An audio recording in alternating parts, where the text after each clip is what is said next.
programs in the next federal farm bill could help cut pollution running into the Chesapeake Bay. And a new report shows a slight increase in suspected child abuse cases in Pennsylvania. Welcome to the Morning Agenda, WITF's daily news podcast where the only agenda is you. A good morning to you. It is Wednesday, August 23rd, and this is being recorded at 5:43 a.m. A little early this morning. I'm your host, Tim Lambert, as we take this daily trip around the region's top stories. So let's just get started. Congress is debating the next federal farm bill, which is a massive spending plan focused on agriculture and nutrition. My colleague Rachel McDevitt reports some advocates hope water quality priorities will make it into the final bill.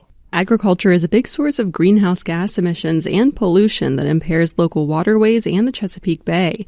Environmental groups say resources from the Farm Bill can help farmers lower their impact.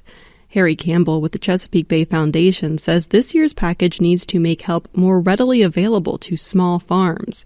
He says Pennsylvania only gets about half the national average in technical support for conservation. Significant percentage of those farmers that ask for assistance, upwards of 80% in certain cases, do not receive that assistance on an annual basis. And that's largely because of the lack of staff that can responsively work with them. Now, Pennsylvania expects agriculture to make up 90% of the state's remaining pollution reduction goals for cleaning up the bay. A reminder that the Susquehanna River is the Chesapeake Bay's largest tributary. The number of suspected child abuse cases in Pennsylvania increased slightly last year. My colleague Gabriela Martinez has more on the latest Child Protective Services report issued by the State Department of Human Services. There were almost 40,000 reports of suspected child abuse in 2022. That's a bit over 1,000 more than in 2021. 60 children died last year as a result of child abuse, and there were 138 near fatalities. Angela Little from the Pennsylvania Family Support Alliance spoke with WITF's The Spark about stressors that can lead to child abuse. Stress impacts families. Lack of resources impacts families.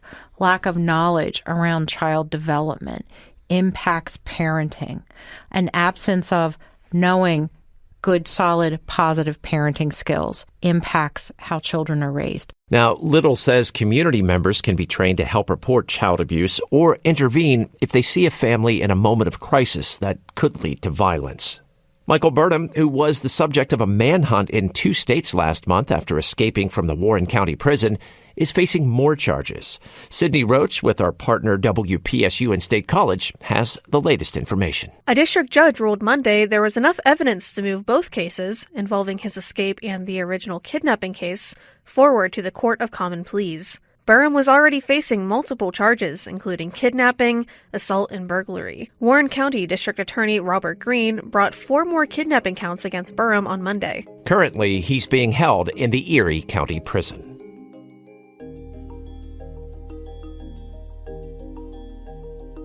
Did you know the Morning Agenda is now available on YouTube? It's very easy to subscribe to it. Just go to the WITF channel if that is your preferred listening platform. And if you like what you hear, subscribe wherever you find all the podcasts. And we also ask that you rate us and let us know what you think in a review.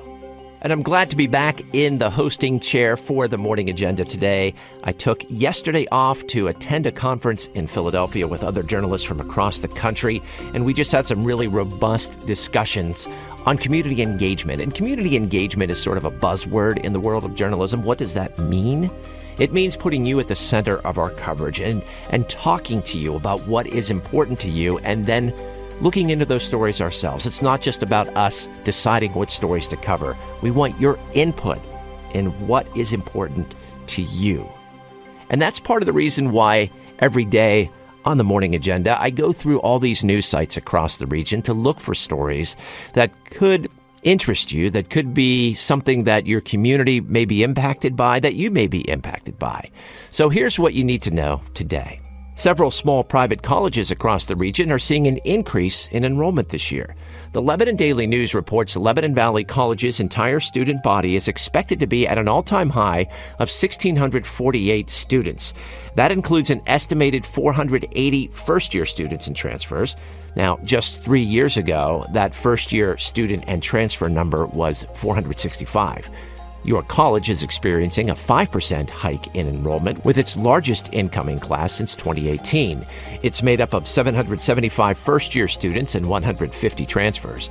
Franklin and Marshall in Lancaster is also seeing its largest class since the COVID-19 pandemic, with a freshman class between 550 and 560 students. And a York County nuclear power plant is planning to begin the decommissioning process for its Unit 1 reactor in 5 years. Constellation Energy, LLC, owns and operates the Peach Bottom Atomic Power Station. The York Dispatch reports the company plans to start preparing to undertake the process this fall. Now, Constellation would need approval from the Nuclear Regulatory Commission before any decommissioning moves can be made. The effort is not a short or simple one, beginning when a reactor is officially taken offline. From that point, the owner would have 60 years from the time it goes offline to fully decommission a reactor. So Peach Bottom still operates 2 reactors at the site, capable of generating enough to power the equivalent of nearly 2 million homes. On my way into work today, I heard the Psychedelic Furs Love My Way, and that has to be my song of the day. You can check out all the songs of the day for this month with our Spotify playlist. It's called the Morning Agenda Song of the Day, August 2023. And of course, I want to know, what is your song of the day? Let me know on Twitter. I'm at TLambert895.